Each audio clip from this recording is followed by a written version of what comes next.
A few years ago, I had just moved out of my parents' house into my very first apartment.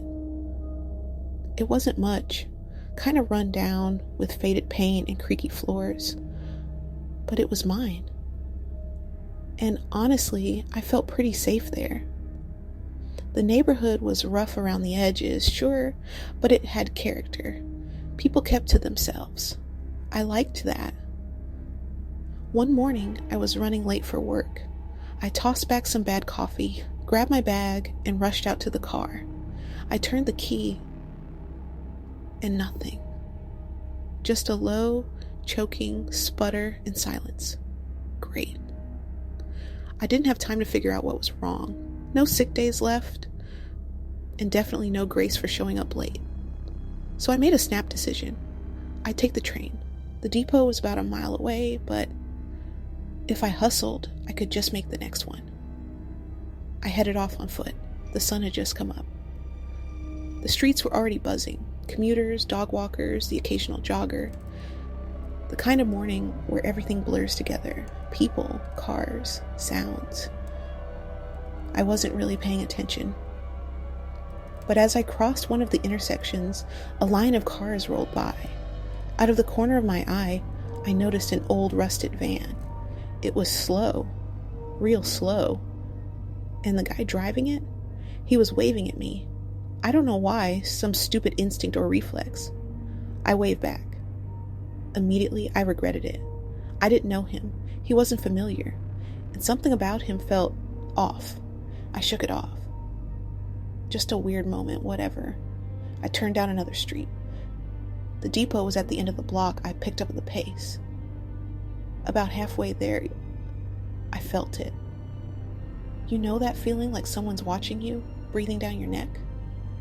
I glanced over my shoulder. The van. It was back, and it was following me, real slow, creeping behind me like a predator, sizing up its prey. The driver, still smiling, still waving. I broke into a sprint. When I got to the intersection across from the train station, I turned back. The van was gone. No sign of it. I stood there, heart pounding. It must have turned down another street. I told myself I was overreacting. Maybe he lived nearby. Maybe he wasn't following me. I mean, this was a city. Weird stuff happens all the time. The depot was an outdoor station, open air, lots of people, cars everywhere. I felt safer immediately. The morning chaos surrounded me, grounding me. I checked my watch, just in time. Then I heard it, the distant whistle of the train approaching. Relieved, I made my way to the boarding platform. And that's when I saw it. Not the van, not directly. I saw it in the reflection of the train's window, parked just across the lot. I spun around. He was already getting out. The man, still smiling, still waving, and he was walking toward me. Purposeful, steady, a little too fast, like he wasn't going to stop until he reached me. I panicked.